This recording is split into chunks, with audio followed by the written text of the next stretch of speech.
Hello everyone, good afternoon to all of you. Welcome to CVNIS Academy. Today I am going to discuss about the 10th schedule of Indian Constitution which is very important to all of you.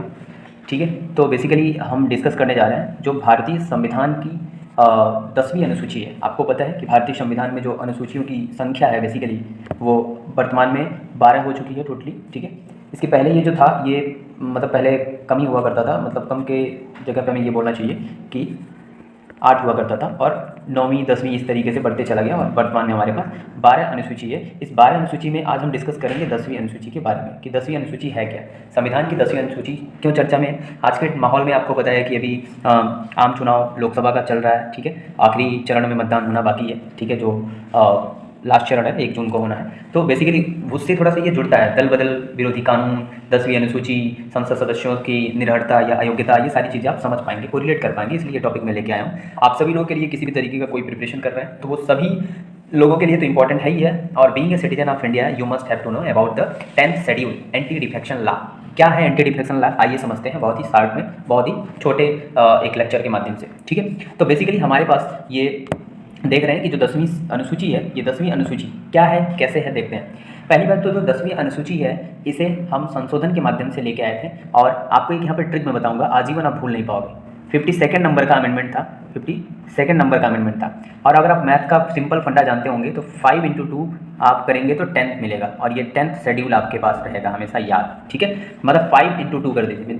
52nd number का amendment संविधान संशोधन हुआ जिससे 10वीं अनुसूची निकल के आई और 10 से 10वीं और 10 से दल बदल विरोधी कानून। अगर आपसे कोई पूछता है कि दल बदल विरोधी कानून एंटी डिफेक्शन लॉ कौन से संविधान संशोधन के माध्यम से आया तो आप बताएंगे 52 नंबर से। कब आया?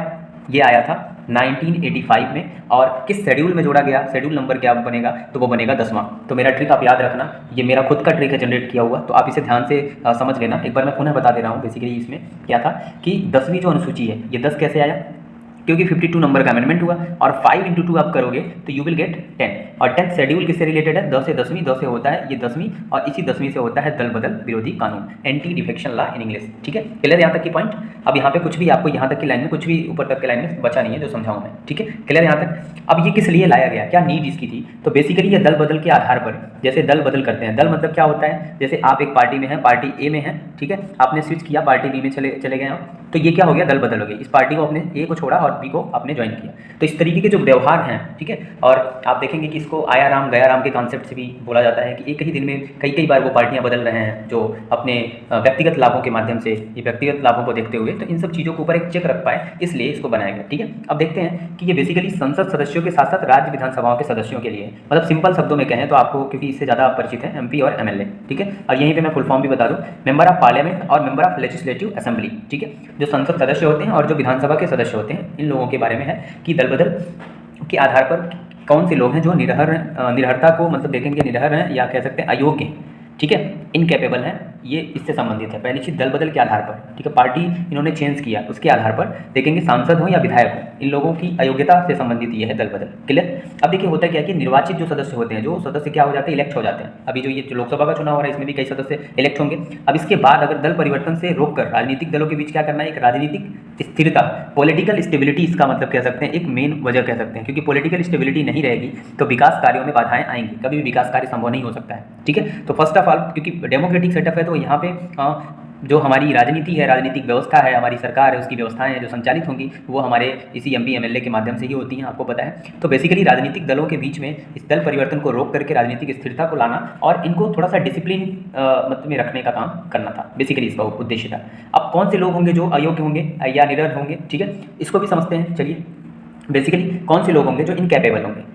इस दल बदल कानून के अनुसार आप देखेंगे चाहे वो संसद का सदस्य हो या राज्य विधानमंडल है, ठीक है, इसके सदस्य तब अयोग्य हो जाते हैं। कब? वो देखेंगे यदि, पहली पॉइंट को देखें, यदि वो स्वेच्छा से उस राजनीतिक दल की सदस्यता छोड़ देता है, ठीक है, जिसके टिकट पर वह निर्वाचित हुआ था। मान लीजिए कि अगर कोई एक बात कह रहे हैं आम आदमी पार्टी या BJP या कांग्रेस, जो भी कोई पार्टी से है, बेसिकली वो क्या किया, वहाँ से ये मतलब राजनीतिक दल की मतलब वो स्वेच्छा से क्या किया, राजनीतिक दल से अपना वो छोड़ दिया, वॉलंटरी छोड़ा, अपनी मर्जी से छोड़ा, उसको कोई फोर्स नहीं किया। और जिसके टिकट पर निर्वाचित हुआ था या हुई थी, ठीक है, मेल फीमेल कोई भी हो सकता है, अथवा या फिर दूसरा कंडीशन है, यदि वह राजनीतिक दल के निर्देशों के खिलाफ सदन में मतदान करता है या मतदान से दूर रहता है, ठीक है। जैसे मान लीजिए कि राजनीतिक दल आम आदमी पार्टी है, कांग्रेस है, बीजेपी है, वॉटेवर, ठीक है, और किसी बात को लेकर, किसी मतलब बिल को लेकर के मतलब एक ऐसा था कि मतदान करना है, उस दिन वो बाईकाट कर दे, ठीक है, या फिर वो मतलब उसके खिलाफ में अगेंस्ट में वोटिंग कर दे। तो ये सारी चीज़ें अगर कोई भी कर रहा है और उसको टिकट उस पर्टिकुलर पार्टी का मिला है, वहाँ से वो निर्वाचित हुआ है, तो ऐसा होता है, मतलब इस तरीके से अगर कर दे तो ऐसा हो जाएगा, ठीक है। हालांकि एक सदस्य को अयोग्य नहीं माना जाएगा। देखो ये इस कंडीशन में तो माना जाएगा कि वो इनकैपेबल हो जाएगा, ये वाला कंडीशन है। लेकिन जो दूसरा कंडीशन है जो हम यहाँ पे डिस्कस करने जा रहे हैं कि एक सदस्य को अयोग्य नहीं माना जाएगा, कब नहीं माना जाएगा? जब दो बातें, दो या दो से अधिक राजनीतिक दलों का विलय के कारण दल छोड़ देता है या देती है। मान लीजिए कि एक पार्टी ए थी और दूसरी पार्टी बी थी, इन दोनों ने क्या किया, मर्ज कर लिया, ठीक है, ठीक है, मर्ज कर लिया, तो इस दौरान वो चाहे तो अगर छोड़ दे तो उसको हम इनकैपेबल या इस वो नहीं मानेंगे, ठीक है। या यदि दल स्वयं किसी अन्य दल में विलय कर लेता है, मान लीजिए कि दो या दो से अधिक राजनीतिक दलों के विलय के कारण, मतलब 2, 3, 4 जो भी हो सकते हैं, सब ने मिल गया, तो ऑब्वियसली वो उस कारण दल छोड़ देता है अगर, तो कोई दिक्कत नहीं, वो इनकैपेबल नहीं माना जाएगा। या फिर दूसरा पॉइंट ये है कि यदि दल स्वयं किसी दल में विलय कर लेता है, जैसे कोई पार्टी थी, वो पार्टी आगे स्वयं इस पार्टी में मिल जाती है, तो वो मतलब इनकैपेबल नहीं माना जाएगा। ये इसके एक्सेप्शन में है। और आगे देखते हैं, जो 52 नंबर का संशोधन है वो क्या कहता है, उसके बारे में अगर हम जान लें तो बेसिकली एक राजनीतिक दल के जो निर्वाचित सदस्य हैं, ठीक है, पहले क्या होता था कि 1/3 सदस्य अगर दल बदल को विलय माना जाता था पहले, ठीक है। मान लीजिए कि 1/3 सदस्य, मान लीजिए पार्टी ए है, ठीक है, इसमें कुल सदस्य मान लीजिए कि 100 थे, अब इसका 1/3 मानेंगे तो आप मान लीजिए कि इसमें 1/3 कितने होंगे, अराउंड 33, ठीक है।